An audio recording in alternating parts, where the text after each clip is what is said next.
Bravo Zulu, this is Victor Lima. We are RTB.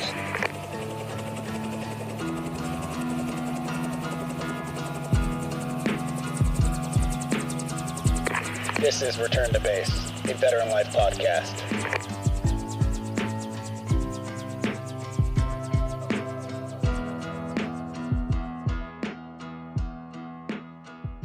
Hello, we're with Dr. Bessel Kolk M.D. He's spent his career studying how children and adults adapt to traumatic experiences.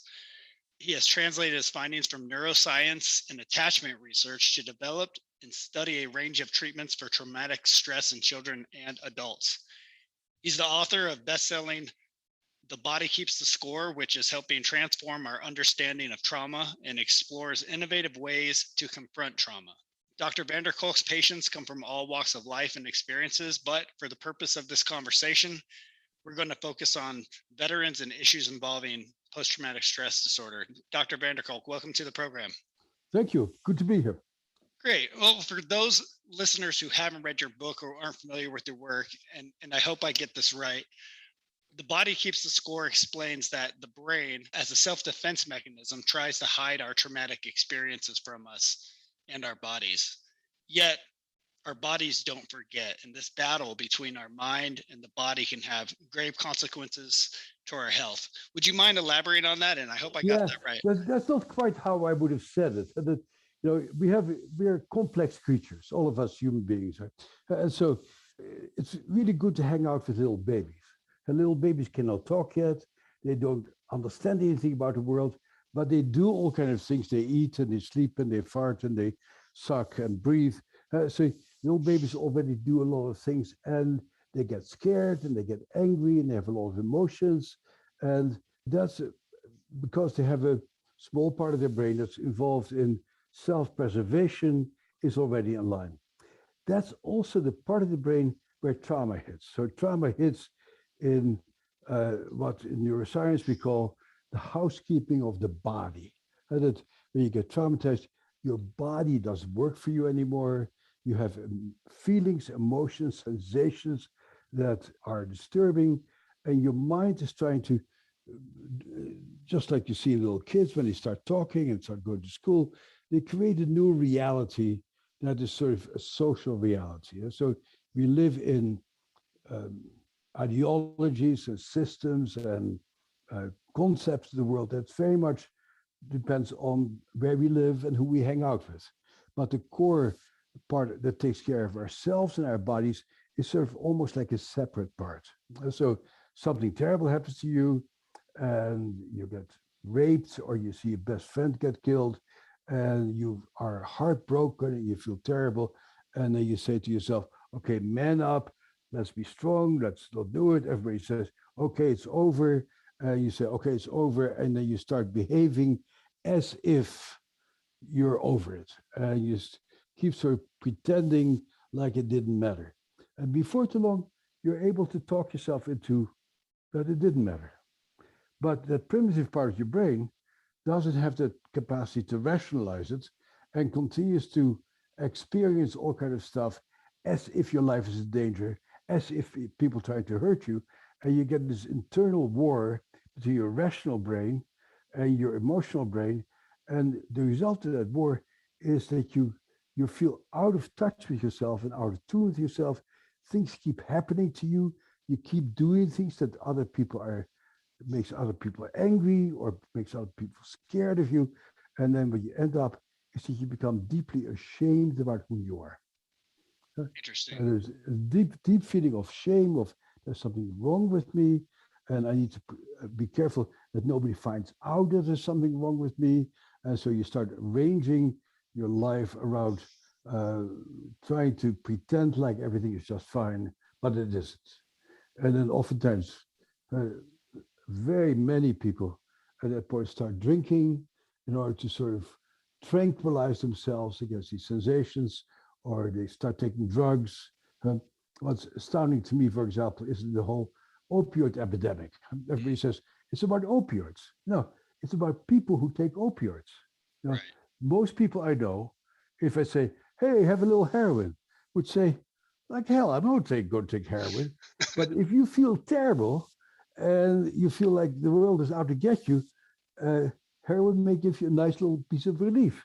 So you start taking heroin. So it is people start doing these drugs in order to deal with feelings and sensations that they can't stand. Interesting. So with all that understood, should we suspect that the goal of treatment in the end should be to forget the trauma, to remember it, to remember in a different way? To know that it happens and to know what happened, but to know when it happened. And so the goal of treatment is to go, yes, when I was 18 years old, I was in that war zone and I saw my best friend blow up. And then I became so angry that I mowed some kids down. Okay. It was terrible, terrible thing. Both your friend getting killed and what you may have done in response to it was horrendous. You don't want to remember that. You don't want to remember how heartbroken you were, how enraged you are. And so you go to push it away. And in fact, you need to go back and say, yes, this is what happened. It happened to me when I was a stupid 18-year-old kid who didn't have the resources to deal with it any other way. Right? So it's really feeling what you as a creature have gone through and say, yeah, this is what I went through, but it happened back then. Right. To really know the difference between what you're feeling today and what you're feeling back then. Interesting. You know, a lot of times I think to myself, when we discuss the past and how people dwell on it, I remind them, and I'm not a super religious person, but I remind them of the serenity prayer, which says, you know, we must accept the things we cannot change. And that kind of reminds me of something like that, where it's important to acknowledge that these things did happen rather than pretending that they didn't, and knowing that we can't change the past. See, and there's another complex story here, and that's that trauma changes your brain. Let me give you an example. I know quite a number of people, one of whom is actually a good friend of mine, who are foreign correspondents. And they go to Afghanistan and Eritrea and the Congo and Libya and Syria, and you see all these horrendous things.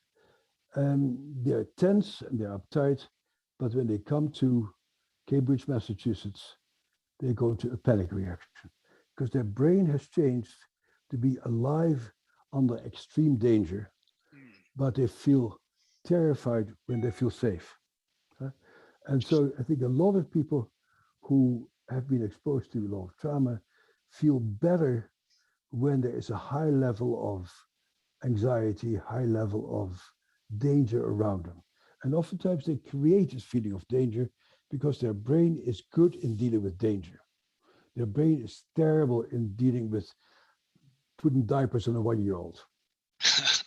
Right. Yeah. Well, that can be frightening for anybody. I don't know. You know, I've had 2 boys, so it's kind of like a war zone, anyways. But it isn't, you know. And when you're a combat vet, you may see it as a war zone.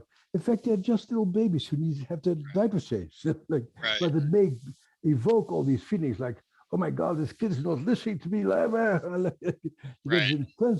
These intense reactions to minor issues. Huh? Interesting. Yeah. So, sir, one of your first jobs out of school was as a staff psychiatrist at the VA clinic in Boston, correct? Oh, that was after I finished the 29th grade, yeah. Well, you know, I saw that you had started your learning there really on how veterans reacted so from the Vietnam. My first job was to run a state mental hospital, the last state mental hospital before we sent the patients home. And that was also very interesting. But my next job was at the VA. Yeah. Okay. Yeah. So your experience with the Vietnam War and the veterans who came back from Vietnam, to help get the audience oriented, can you tell us a little bit more about your time there and how it has affected your career since you left? Well, the veterans immediately just caught my my attention and my interest and my fascination and my sympathy, in part, I think, because I was born at the very end of the Second World War, and as a small kid, relatives came back from concentration camps and they came back from war zones. And so my early imprint was of seeing a lot of people come back from the war and being intrigued with both their stories, but also how they would blow up from time to time or become very irascible or withdraw. And even as a kid, I was very fascinated by that. And then I started to work at the VA, and here were these young guys, still powerful guys, smart people, and something had happened to them. They were frozen in their bodies. They kept exploding. The waiting room in the VA was filled with, the walls were filled with holes in the wall where people had put their fists through the wall. They minor things that would blow up and become very angry. And I thought, something happened to these guys. And these guys were able to fly a helicopter and rescue a platoon out of a war zone. You have to be very calm and very focused for that. And now when they sit in the waiting room at the VA and somebody says you have to wait for 5 minutes, they get enraged. I go like, something happened. And so I got really intrigued with what might have happened to these guys that they had that damaged them. And the next thing was that the VA was filled with people, and we put people on the waiting list.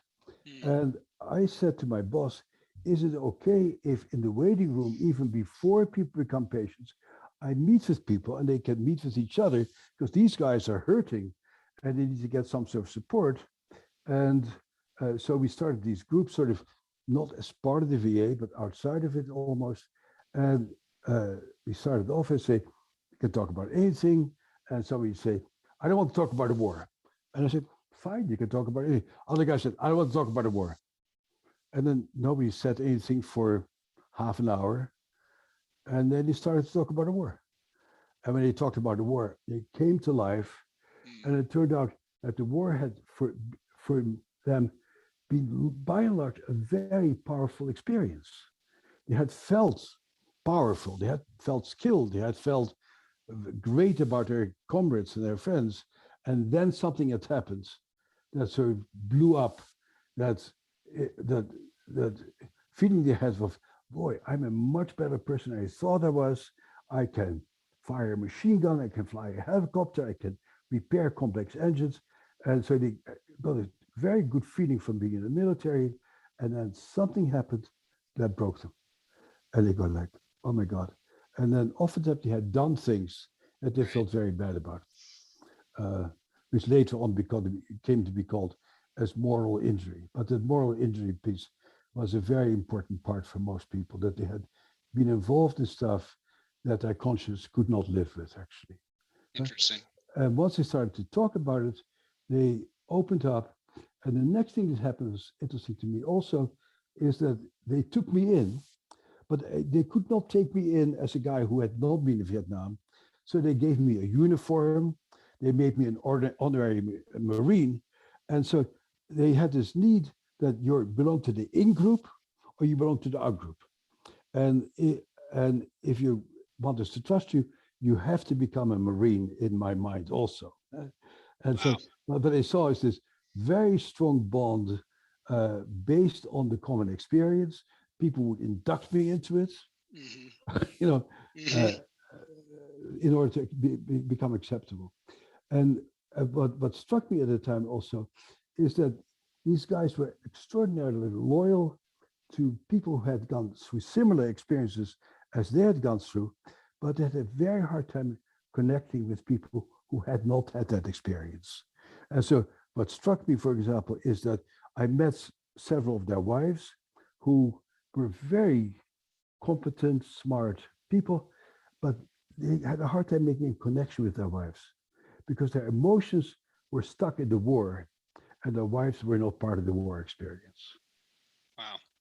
And that's something I've not heard people talk about after Iraq and Afghanistan, but I bet that's still happening today.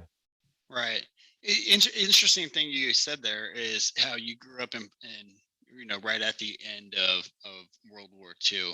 For our listeners, can you tell us where you grew up? And I'd like to know if you recognize those signs of trauma looking back when you were a kid, and if it was just on the soldiers, the people who fought in the war, or, as you know, civilians are very much a part of combat in World War II. Right. How did you see that they were reacting to this trauma as you were growing up? Well, I was a kid, so you don't see the larger context. And basically, I grew up, very much like,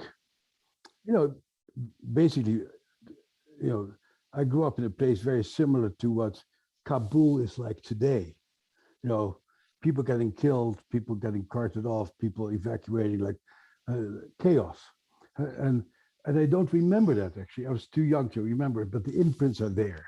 And so what I saw after that is slowly a society that's started to get it back together. But I saw people do these weird things from time to time. Both people had been affected by the war, but also people in civilian life, of course. So I never in my mind, even to this day, had made a very clear distinction between civilian trauma and war trauma. In many ways, it's the same thing. A girl who gets gang rapes in high school has a similar fundamental experience as a guy who goes off to war and sees atrocities. The core experience is one of, oh my God, this is too much for anybody to bear. Yeah. Okay. So in your experience, you brought up Kabul, you brought up the war on terror veterans. Are there similarities or differences that you've seen from the folks who came back from Vietnam to the people who served in the Gulf War, the first Gulf War, to post 9/11 veterans and their trauma? I know it's different, but I've been very intrigued with that question. I don't know the answer to that because I've not seen enough people who were in Iraq and Afghanistan to be able to generalize from that. I saw a large number of people who came back from Vietnam, who were my age at the time. And what struck me at that time is that I grew up, my parents were Second World War veteran people, and the Second World War veterans were different from the Vietnam veterans. And I studied it scientifically, and the Second World War veterans put things into their bodies, and they by and large mainly became medically ill. They had heart problems, bowel problems, muscle problems, but they did not talk about their psychological problems. Then Vietnam comes along and things are mainly acted out in terms of people's relationship to their families and people's relationship to their work.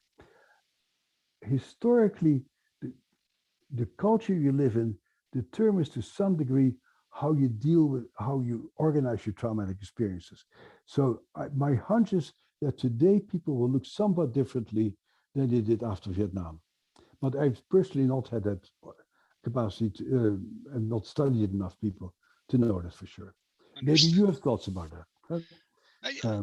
I do have some thoughts, but obviously not as informed or educated as yours. But you know a lot of people. Huh? So yes. So do you have any thoughts about it? Do you think there is a difference yourself? I think that there has to be something to the way Vietnam War veterans were received back home, where they had to suffer in silence. A lot of times they weren't proud of their service. See, having lived through that, I don't completely buy that. There was a lot of, I know the common, what people commonly say is the Vietnam veterans were treated with contempt and badly. That was not my experience. Interesting. And I lived in Cambridge, Massachusetts, and in Chicago and Hawaii during those times. We were always very respectful to the people who had gone to Vietnam. And I don't think that's universally true that people received that badly. I think that's a sort of a myth that was created afterwards. It's a painting that we're viewing now from a different perspective. Yeah. Right. Yeah, and you have all these mythologies that occur around this stuff. Right. And everybody who's traumatized feels cut off from their environment. Right. And so when you come back from Vietnam, you may feel terrible about other people smoking dope and having a great time, being home. And there may be a feeling of, oh, they despise us. But that was not my personal experience. That's refreshing. Sure. Honestly, growing up in the 80s and the 90s, the perception that I always understood was that there was a lot of contempt. Of course, that's just what you kind of see on TVs and movies. And that's what the story that people start right. living by that. Yeah. Well, when you ask how do I feel the global war on terror veterans are coping, obviously we're not coping successfully in many ways. I think we have an enormous amount of service members who deploy to those regions. I myself am one of them. I have no personal trauma that I can recall. Certainly I've been in places where other people would have been traumatized. For some reason I haven't been. We'll kind of get to that a little bit later. You mentioned actually something that I also thought was interesting, is that different cultures maybe deal with things in different ways. Yeah. Do you think that your methods or your hypothesis for treatment and for diagnosis, does it work in the eastern part of the world, for instance? Does this work as a Western model, and can it work for, let's say, our allies in Afghanistan who are dealing with some? Our brains are basically the same from culture to culture, but our symbols are very different from culture to culture. Huh? And so, but I've been very lucky that I've traveled a lot and with some depth. And so I had a good immersion in India. I was advisor to the Truth Commission of South Africa. So I was very, very close to what happened back then in Africa, traveled to South America, China quite a lot, Japan. And I've actually, a lot of what I've learned from other cultures. Western culture, as they're very much exemplified by the VA, is rests on two things. I call Western culture a post-alcoholic culture. It comes from Europe. In Europe, when you feel bad, you take a swig. In the army, if you feel bad, you go to the commissary and take a swig. Like, I don't know how it is today, but traditionally the army is a very alcoholic culture. And this is how you deal with your emotions, is by drinking. Right. And the other thing you do as Western people, you talk a lot.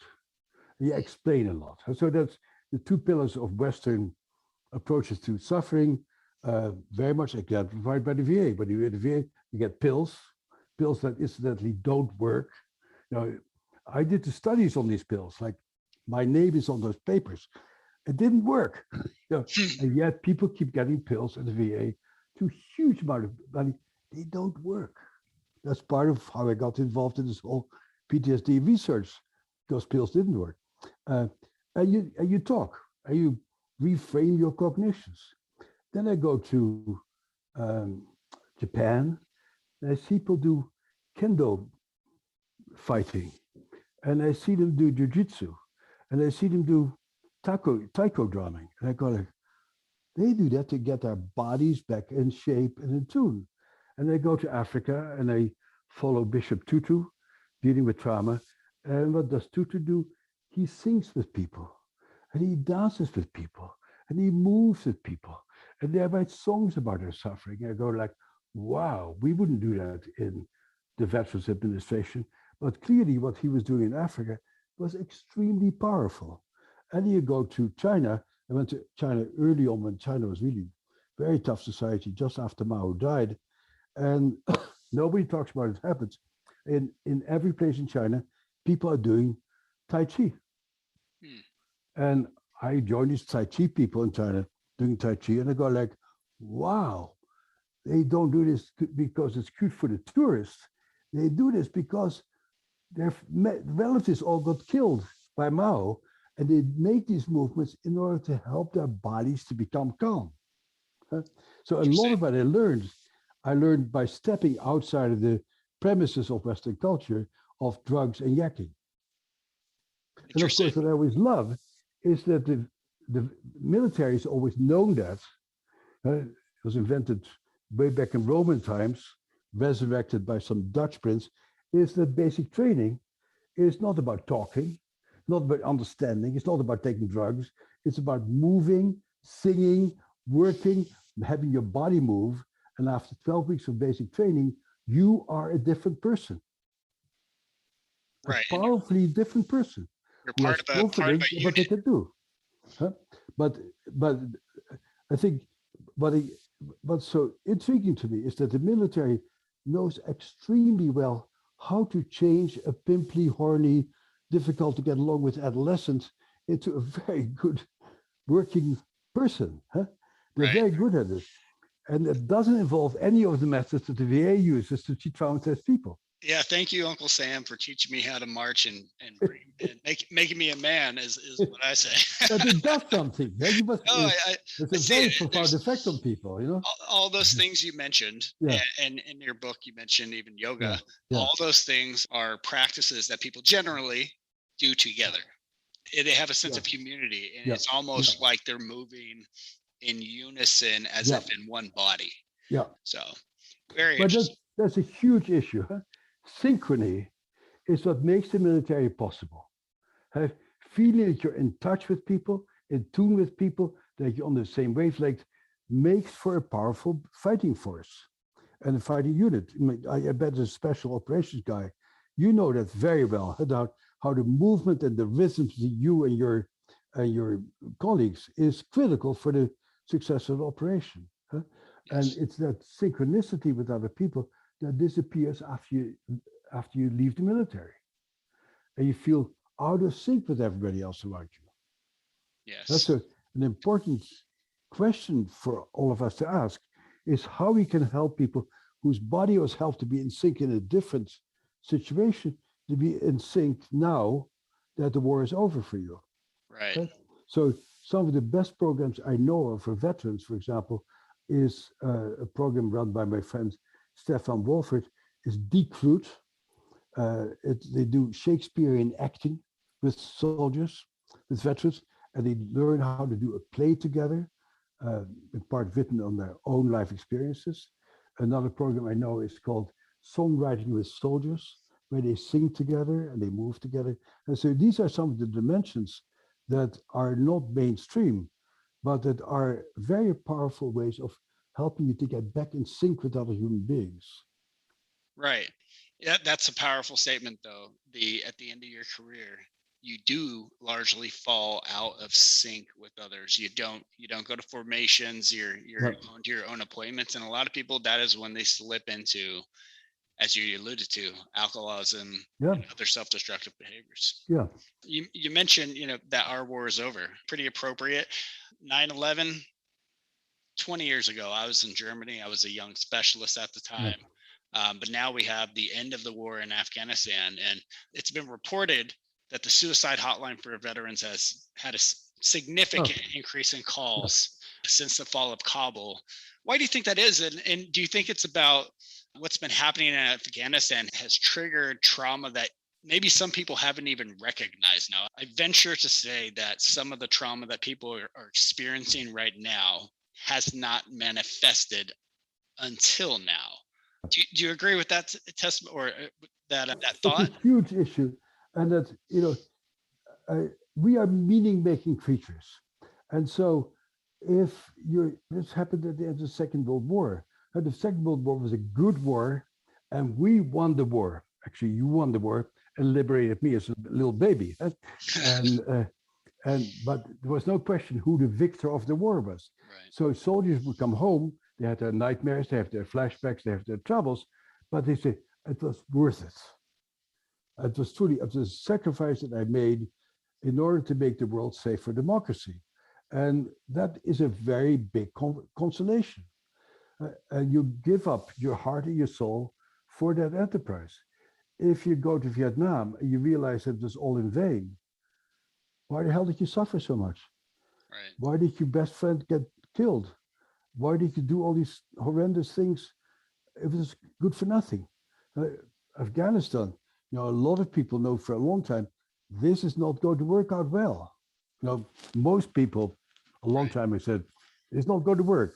Alexander the Great got defeated in Afghanistan, and every other invader since that time. Right. Who the hell do we think we are that we're not going to do that? Some hubris. That's hubris. But still, young kids get indoctrinated. You're doing this for great cause, and you do it. You do it because you want to believe in the cause, and then it all falls apart, and you go like, "What the hell did I waste my life on?" It's a very big moral issue, you know. And then people find excuses, people to blame, or people to be angry at, or somehow you need to come to terms that an enormous amount of your life is devoted to something that at the end failed. Yes. And it's a terrible thing to have to confront. It is. It is. And I know a lot of people out there are suffering. I've had those conversations in the last couple of weeks. But you're right. It's a matter of why. A lot of questions unanswered. Yeah. And you had said moral. I'm sorry. What was the term? Moral injury? Yeah. Moral injury. Is moral injury different than traumatic injury or an injury that occurs as a result of a traumatic event? No, it goes very closely together. We are fundamentally moral human beings. You were trained, as I think most military people are, that if your friend gets shot, you stay behind and you'll do anything to get him out. And that's fundamental morality. And we are there for each other, you protect each other, etc., etc. And then in the war, you do things and things happen to you that in some ways really violate those core principles. And living with that can become a great, great burden on you, particularly if you cannot say, but we liberated a concentration camp and hundreds of people lived because I did it. But if you say it was good, it didn't result in anything, you live with a deep sense of, what the hell am I doing with my life? Huh? Right. And these are real challenges. I think nobody should minimize this. These are big issues. Yeah. Right. Changing gears just a little bit and going back to trauma, do you believe all trauma is created equally? You kind of alluded to this earlier. And in your book, you speak at great lengths about the trauma associated with child abuse or child sexual abuse. Mm-hmm. Is there a difference in patients that suffered from child abuse or child sexual abuse? And let's say there's veterans who suffered their trauma in war. Is their trauma any different than the child who this stuff happened to him at no fault to them? Well, there is a difference, but the difference is not as black and white as we like to think it is, because many veterans have childhood trauma histories. Interesting. About 70%, 80% of people who join the military have serious childhood problems. And oftentimes people join the military because it's a great way to get out of poverty and out of alcoholic families, stuff like that. So it's not just the war. We are an accumulation of experiences. Now, there's a difference between today, my witnessing some horrendous event, and when you're a little kid. And that's when you're a little kid, your brain grows according to the experiences that you have. And that's who you become. So when you're regularly being beaten up or you see family violence, that becomes part of you. And that's who I am. I'm a child who is likely to get beaten, or I'm a child who's only good to be sexually molested, or I will never have anybody touch me anymore because that's too scary for me. And so as a child, you get formed who you are by your trauma, and that determines more or less your identity. When you have had a pretty good childhood, and then you join the military, and terrible things happen to you, it is more or less how PTSD is defined, is you're a relatively healthy person, and then something terrible happens to you, and that changes things. But that issue is by and large fairly easy to treat. Interesting. Right? So if you're a well put together person, and you see something horrendous, you can get very bad PTSD, but that sort of PTSD is quite responsive to the treatments that I talk about in my book. And a few of the treatments that the VA does, but the VA does very few of them. Yep.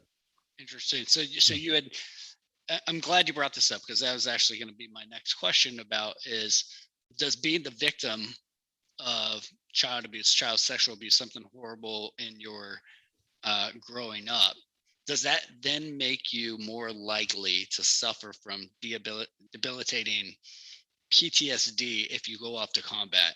So apples to apples, Yeah. if I grew up in a nice nurtured home, but my buddy grew up in a home and he was terribly abused, we suffered the same trauma in a war zone, does his post-traumatic stress outweigh mine somehow? No, see, these diagnoses, I call them so-called diagnoses because they're not really scientific constructs. They're a list of symptoms. Right. So if something horrendous happens to both of you, you are likely to, initially have the same symptoms of being very depressed, having flashbacks, having nightmares, become very irascible. But you, if you come from a very secure household, will much more likely to respond to treatment than your buddy who was abused as a child. And it won't be only in the PTSD symptoms, but it will be harder to focus and to pay attention. It will be harder to concentrate on the job. It will be harder to have an intimate relationship with somebody, because that earlier stuff starts affecting much more of your life. So it becomes a much more pervasive issue. Right. So in summary, the person who has existing trauma, you can address the trauma that happened in war, but they still may feel like a worthless person at the end of that treatment. Or feel worthless, or also have a very hard time putting their teeth into something, being able to devote yourself to a job. For example, it was an interesting study. You'll rarely hear quoted, and that is that there's a study of the guys who went to Harvard, who went to the Second World War. And it turned out that, so these guys came from privileged families, they had an extremely good education, they came back, and many of them had horrendous PTSD, but they did much better professionally than the average population. So they became accountants or lawyers or doctors, and were very good in focusing on what they had learned before their trauma and becoming very good at it. And they couldn't have good relationships with people. Their kids oftentimes hated them, but they were very good in their work. And they were much better at their work than their classmates who had not gone off to war. Wow. So the trauma made them hyper-focused. Hyper-focused. Hyper-focused. And you made some people in your unit who, after they came back, became very good at something. They became very focused on becoming a very good businessman or a race car driver or something. And as long as they can focus on one thing, they can sort of ignore the rest of their lives. But what it looks like is that if, in addition to that, you have childhood abuse and neglect, then it becomes much harder to grasp this one thing that can sort of make you look good for the outside world. Very interesting. Does that resonate somehow with you? Is that, I mean, you've been around, you know more veterans than I do. Does it fit in with some of your observations? Yeah? Absolutely. A lot of times we attribute it to the leadership that you are expected to learn and to develop and execute in the military, but perhaps it is. They say folks who have been to SEER school, for instance, come out of SEER school and for the rest of their lives deal and handle stress differently than the rest of the I think it's probably true. Yeah. Right. So, having parents who are real parents is very different from having parents who are getting off drunk. And in the military, of course, the quality of your leadership has a tremendous impact on your mental well-being. Huh? Absolutely. Absolutely. And morale and just esprit de corps of the unit, all those things play a tremendous part. I mentioned this before. I spent 20 years in the Army, mostly in special operations. I did a ton of deployments, and I can't think of any one thing that I feel was traumatic in my own experience. I wouldn't say I suffered from PTSD in any classical sense, except for, sometimes when I come back from deployment, I would have a period of hypervigilance where I was anxious, and my wife complained that I was irritable, but I adjusted pretty quickly. Now, there's a segment of the population, the veteran population, who suffers from post-traumatic stress disorder, and some of these folks never left the wire, and I guess they can attribute that to this hypervigilance and having to be hypervigilant for a long period of time. What would you say to those people who, quite frankly, some of them I think are often ashamed to admit that that they have trauma when they know that others have significant trauma? They didn't have to pick up a leg. They maybe just were in their bunker and, I don't know, some rockets hit the base 5 miles away. But no, they're still suffering from some sort of trauma that they have to get treated for, at least when they get out or even when they're still in the service. What would you say to those folks? Well, there's something you say here that I'd like to discuss, and that is, people think that trauma is about an event that happens at some point in the past, but that's not really what trauma is. An event happens that sort of changes your orientation in life, but the problem is not that event. The problem is how your brain is changed as a result of that event. So you come back from very dangerous situations, and your brain is reset to become hyper alert and to be suspicious and to wonder whether people will get hurt you, which makes it harder to negotiate your relationship with your wife and saying, honey, it's okay. Instead of saying, you become reactive. And so your life becomes very much influenced by your reactions that are not really part of that old memory, but how you have adapted to that old situation. So you live with a different brain after having been traumatized. So the issue is, how do you live in a body that feels safe? And to my mind, a very important part of living in a body that feels safe is to pay attention to your body. That's why I did the yoga study. Right. And what we came up in the yoga study is that yoga was a very helpful component of the treatment of PTSD, probably more helpful than any medication that people take. So you need to really learn to negotiate your sensations in your body. And you need to, and so doing martial arts can be very helpful to help your body to become calm and to use your hypervigilance in an organized way for your martial arts moves and not on your children or your wife. Interesting. And so, but the event that started it at some point is no longer the relevant issue.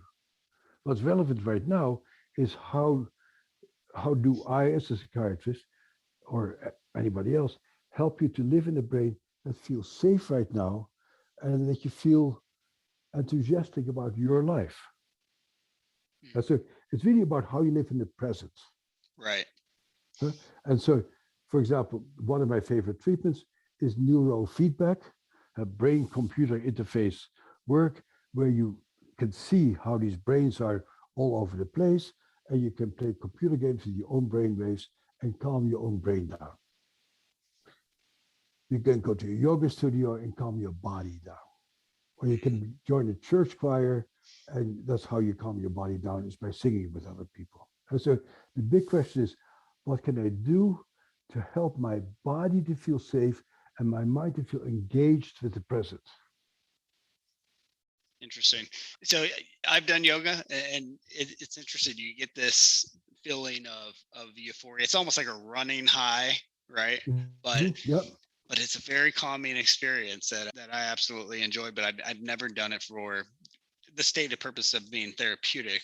We talked a little bit about morality, right? And we've discussed a little of this, what I'm about to say, just a few minutes ago. But in my feeling, the way I look at it is there's few things that happen in combat that trigger traumatic feelings or stress.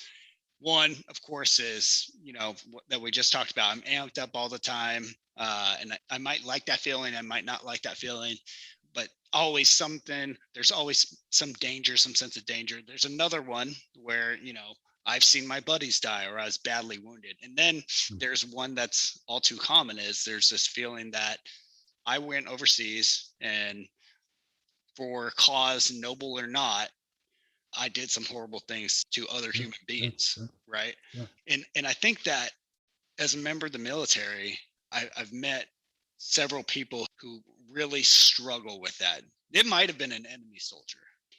They talk on combat. I believe the author talks about how in the Civil War, people didn't want to kill people. They found tons of guns with a lot of bullets in them. We fixed the military in a way after World War II by shooting at human-shaped targets because they wanted to normalize that. Right, that's right. That's right. But the distinction that somebody's trauma comes from something as I feel guilty for something. I feel guilty and I can't talk about it because I might bring shame to my unit or even legal trouble to my friends and comrades. How does one, do you recommend that regardless of the consequences, that somebody open up to somebody about it? No. Your caution is well advised. One of the earliest stories my father told me is about a neighbor kid of ours getting murdered in front of our door. I was supposed to be there as a little baby, by some Nazi soldiers. And the first time a Vietnam veteran told me about what he had done, I was freaked out by it. And I said, I'll never talk to you again. I was so upset by it. He's telling me, it takes a long time to be able to learn to listen to these stories. And your caution is well advised. You really need to case somebody out before you tell them very, very scary things about what you have done that you feel guilty about, because people may be very judgmental about it. As judgmental as you are yourself. Right. And so you want to really make sure that the person who you confess this to is a person who has done their own work and is able to listen to it without judgment and know that this is part of the experience that I need to help you with. And so, like in our current work, I'm part of a team of people who explores the use of psychedelics for PTSD. And in psychedelics, this issue of moral injury is probably extraordinarily well helped, because people in these states have a very deep sense of self-compassion. And they go like, this is horrible what I did.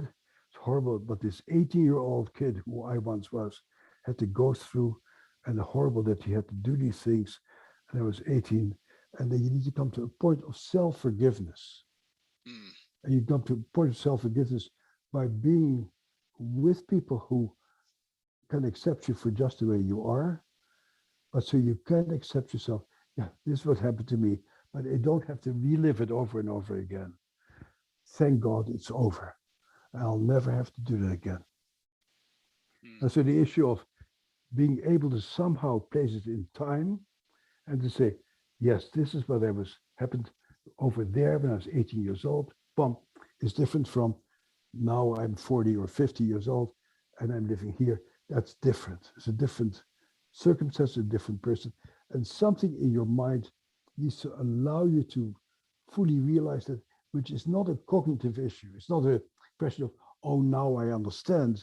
It's an experiential issue of feeling what that kid went through and knowing deeply where you are now. So it's a very deep, visceral experience of presence and history. Yeah. So with these treatments, and this goes right into where I want this to go, was with treatments like MDMA, maybe psilocybin, the use of cannabis, ayahuasca. Ayahuasca, right? Do you believe that some of these treatments allow somebody who's suffering to confess these things to themselves. Yeah. Where they don't have to tell, and I don't have to tell you, doctor, that I did horrible things. I can reconcile it within myself. It really is about you and you and your relationship to you. And as a therapist, I'm just an intermediary for you to help you to love yourself, know yourself, accept yourself, etc. But it doesn't come from me. My job is to create a situation where you can learn to know yourself and accept yourself for who you are. And it's a very complicated thing, and it's hard to find. That's why I've spent my whole life. Now I'm 78 years old. I'm still exploring new treatments because I'm not satisfied with any of the treatments we have found. The treatments that I've described in my book, I've seen them work very well for many, many people, but not for everybody. And so it's always, okay, I'll try this, see how it works, and then after this, I'll try that. Carl Malantes wrote this beautiful book, What It's Like to Go to War. And he writes about his whole process of I did that, I did that, I did that, I did that, I did that. And it often takes many different steps on this healing journey. How far do you think? So what bothers me about the VA, for example, is to say, this is treatment of choice. Nobody should be allowed to say this. I have a treatment that sometimes works for some people. How close are we, do you think, to these treatments, MDMA, cannabis, ayahuasca, to being more mainstream for veterans or for the larger population? So the important thing is that there are things right now that are very helpful, that I described in my book, that are not mainstream. For example, neurofeedback, very helpful, very effective. I've done research on it. Yoga, martial arts, EMDR, wonderful treatments.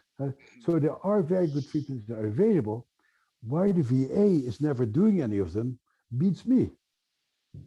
Because in the rest of the world, we do all the other treatments. We're not a drug addicted group of people. Take another pill, take another pill. So now everybody's excited about psychedelics for good reason. But what I'm sad about is that I wish that neurofeedback had the same general excitement, because it's available and it's legal already.